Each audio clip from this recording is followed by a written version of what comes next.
All right, thank you. And I just want to express my gratitude for Tam having us here today. Lyft is really excited not only to be involved in today's discussion at this workshop, but an exciting partnership that's underway for later this year with the Smart Train. So I'm really excited to start exploring some of the ways that Lyft can be more integrated in the transportation network out here.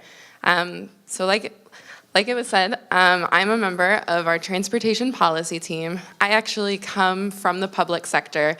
My background is in transportation planning. I used to work at the City of Davis as well as the Sacramento Area Council of Governments. So it's a really unique opportunity to be part of Lyft's transportation policy team, where we get to take a more proactive look about our role in the transportation network, really engage with planners and DOTs on some of these critical planning and infrastructure issues, and look at some of the ways that we can actually help fill gaps and complement transportation networks.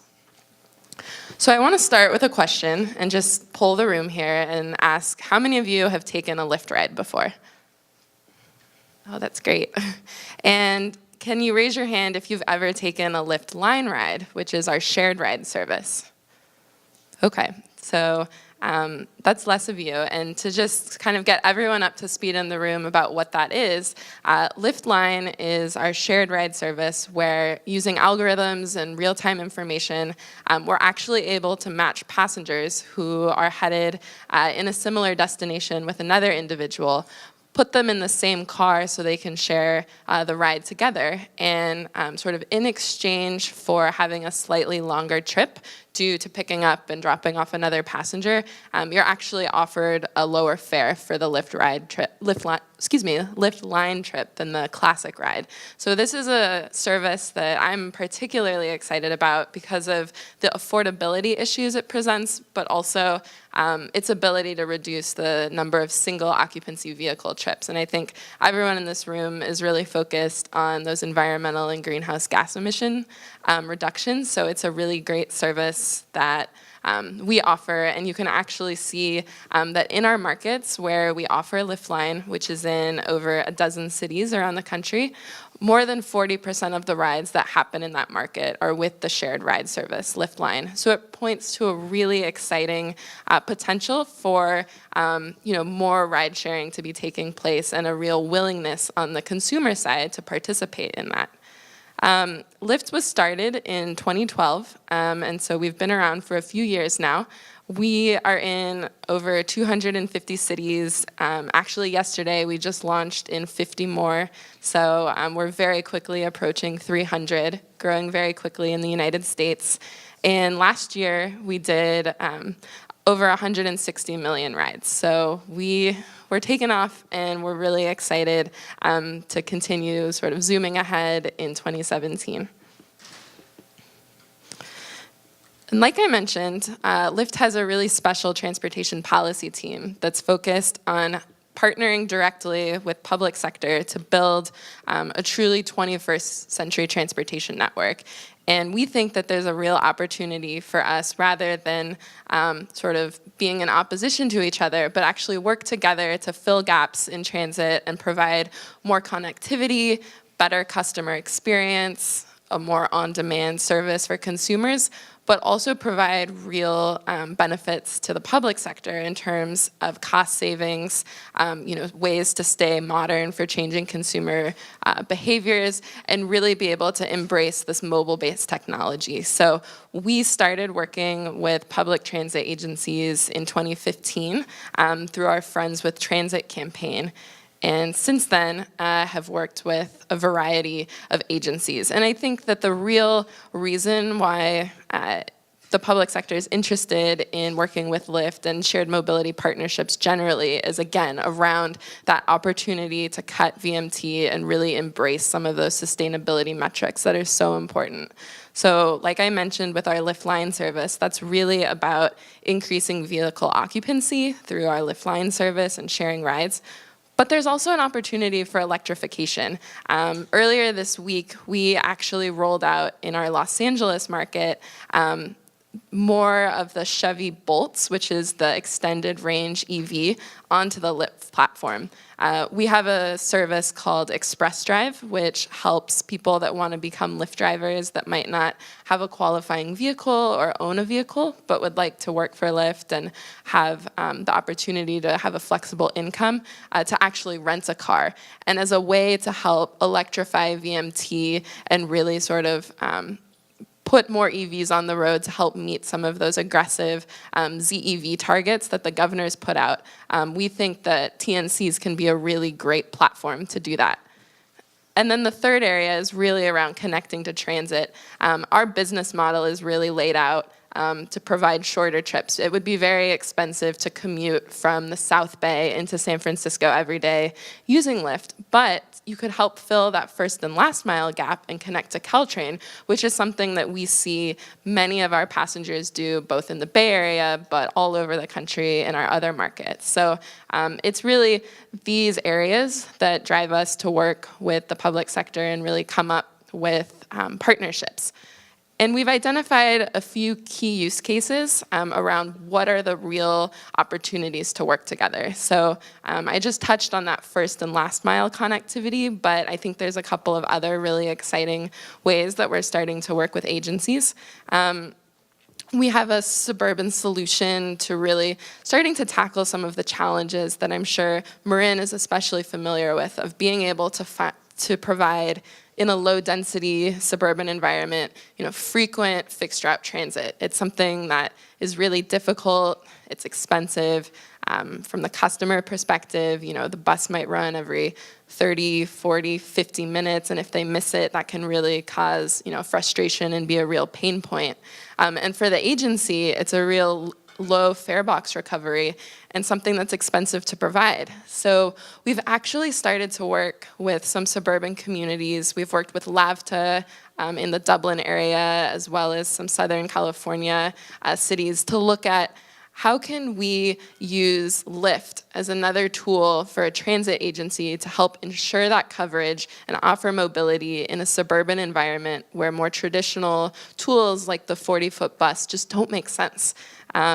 We're also working on paratransit and really focused on how can we help a demographic that historically hasn't been able to take advantage of on-demand transportation, be able to tap into that technology and service and have a more on-demand experience. We've worked with a couple of agencies on that and really focused on elder mobility and making the Lyft platform itself a more conducive service for that community to use. So this is just a snapshot of some of the agencies that we've worked with over the last couple of years, and we're really, again, looking forward to adding TAM's logo to this slide in the future. So to dive in a little bit more on this first and last mile problem, I kind of want to walk you through an example partnership of how Lyft is actually working with an agency in being that first and last mile solution. So last summer, we launched a partnership with the city of Centennial, which is a suburban town outside of Denver, and worked with Denver Regional Transit to really help grow transit ridership in Centennial. They have a really great light rail network out there. The greater Denver region faces a lot of congestion, and so there was a lot of interest from the city to help expand transit access, get people off of the roads and riding transit. So we worked with them to really understand the needs of their community and design a partnership that really met those needs. So we leveraged our Lyft Line service, and the city decided to fully subsidize Lyft line rides to or from their Dry Creek light rail station during commute hours. So this was really focused on that use case of meeting commuter needs and helping get them to and from downtown Denver in an alternative way to driving alone. And so we were able to use some of our geofencing technology, which is the ability for us to sort of map out in our app and create a zone where a subsidy can or can't be applied. So in this case, the city wanted to have either the origin or destination of the trip be at the light rail station for the subsidy to be kicked in, and then it was only to work during the work week, during those peak commute hours. So from Lyft's perspective, our technology is very flexible, and we're able to design a program that can meet those different parameters. But it wasn't just specific time of day parameters that the city was interested in exploring. They really wanted to build an inclusive and accessible service that everyone could take advantage of. And so Lyft was able to create what we call access mode, which is the ability for us to onboard a fleet of wheelchair-accessible vehicles and have those on the platform so passengers who may need to request a vehicle with a ramp can take advantage of that. So that was something that we were really proud of, as well as the utilization of our service called Concierge. And this is something that helps provide an alternative pathway to requesting a Lyft ride if you don't have a smartphone or necessarily know how to use one. This is some software that we built and make available to our public sector partners to use in their call centers. So someone could just call up their call center on a landline, not necessarily have to have a Lyft account, and can talk to an agent who can dispatch a ride on their behalf. And this is actually something we're already using here in Marin. We have a partnership with Whistle Stop. We recently did a partnership with them to help Marin elders, run errands, go to doctor's appointments, and see friends. So I think that especially with this audience, this is some software that will really resonate with you from an accessibility and inclusion perspective. I also wanted to give an example of our paratransit partnership. We think, again, this is a really great opportunity to help provide critical mobility to a demographic that could really benefit from that. It has tremendous, healthcare advantages, quality of life. This is something that Lyft has really started to chip away at, and we're really excited about. Not only working with senior centers and nonprofits working in that space, but actually working with transit agencies because the cost of providing this service are so expensive. Actually, in Boston, the MBTA has seen paratransit costs quadruple over the last couple of years. So being able to simultaneously lower the cost of providing this service while also improving the customer experience and moving from a model of having a user request a ride 24 hours in advance to a more on-demand experience is just tremendous. So last fall, we worked with the MBTA to launch this pilot program, and it leverages, ADA qualifying customers who meet the paratransit needs. They're able to sign up for this program, and the MBTA provides a subsidy for them on like a monthly basis to be able to take trips. And again, we've met those ADA requirements by working on putting wheelchair accessible vehicles onto our platform, as well as, again, utilizing this concierge service. And it's something that we've really enjoyed seeing the success of. It's really great to see some of the customer reviews come in and feedback about, being able to have a much more on-demand lifestyle and be able to get around much more easily. And the agency's been very pleased as well. And then for the last part of the talk, I just wanted to touch on some of the AV issues. Again, there was a really great panel this morning on this, but I did just want to highlight that Lyft is working on autonomous vehicles. We have a partnership with General Motors. They've invested $500 million in us to really build out what we hope will be that utopian vision of building a shared autonomous electric vehicle network. So we have been working on that.